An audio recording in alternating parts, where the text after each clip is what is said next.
वंदे पुरुषोत्तमम्।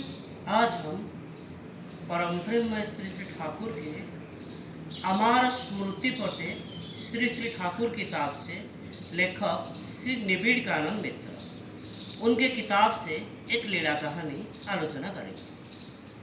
आज के शीर्षक है करुणामय। हिमायतपुर पाबना जो अधुना बांग्लादेश में है उसकी घटना है। भवानी शाह नामक एक कैशियर थे जो पाबना सत्संग फिलांथ्रोपी ऑफिस में काम करते थे। अचानक एक दिन वे ऑफिस का बहुत सारे रुपए लेकर भाग गए और खोजबीन के बाद भी उनका कुछ पता नहीं चला।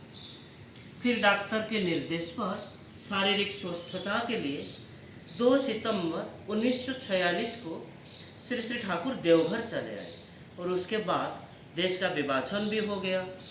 देवघर में आने के कुछ दिनों बाद श्री श्री ठाकुर ने नरेंद्र नाथ मित्रदा जो पाबना के निवासी है उनसे भवानी शाह को खोज कर लाने का आदेश दिया और श्री श्री ठाकुर के आदेश मानकर नरेंद्र दा ने बंगाल, बिहार, उड़ीसा के विभिन्न स्थानों में गए और उनके साथ ही साथ वहाँ के गुरु भाइयों से भी खोज खबर ली, लेकिन भवानी शाह का कोई पता नहीं चला। फिर मजबूर होकर नरेंद्र दास देवघर लौटकर श्री ठाकुर को ये जानकारी दी। श्री ठाकुर ने उन्हें पुनः खोजबीन करने के लिए भेज दिया और एक दिन एक गुरु भाई के माध्यम से उनको पता चला कि भवानी शाह के जैसा एक व्यक्ति जो चाकदह रेलवे स्टेशन के प्लेटफॉर्म पर दिखाई दिया है। नरेंद्र दा ने तुरंत वही चाकदह स्टेशन के लिए निकल पड़े।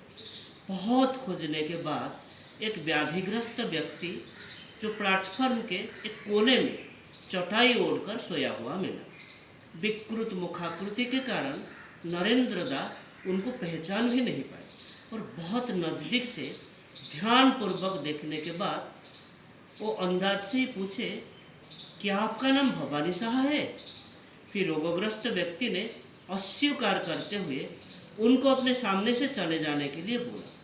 फिर नरेंद्र को मायूस होकर कुछ ही दूर पर खड़े रहे देखकर फिर वो रोगग्रस्त व्यक्ति ने वो बोला, नरेंद्र दा आपने ठीक ही पहचाना, मैं ही वो महापापी हूँ और मेरा नाम भवानी शाह है जो सत्संग फिलांथ्रोपी का जमा रुपए लेकर भाग गया था और मेरे परिवार में कोई भी जीवित नहीं बचा है।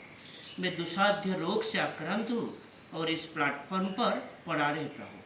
कोई दया करके कुछ खाने देता है तो खाता हूँ, नहीं है तो नहीं, इसे भूखे पेट रहता हूँ और इस तरह से प्रायश्चित करके अपना ये पापी जीवन व्यतीत करना चाहता हूँ। दयाल ठाकुर मुझे क्षमा करे। और इतना कहकर वो फुट फुट कर रोने लगा।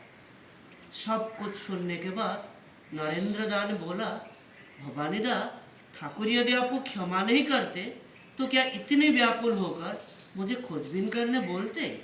आपको पता है मैं ठाकुर जी के आदेश पाकर ही कई दिनों से बंगाल, बिहार, उड़ीसा के विभिन्न स्थानों में खोजबीन कर रहा हूँ। उनकी दया तो मिली हुई है, इसीलिए आप अब मुझे उनके आदेश पालन करने दें। मैं आपको श्री श्री ठाकुर के नज़दीक एम्बुलेंस से देवघर लेकर जाऊंगा।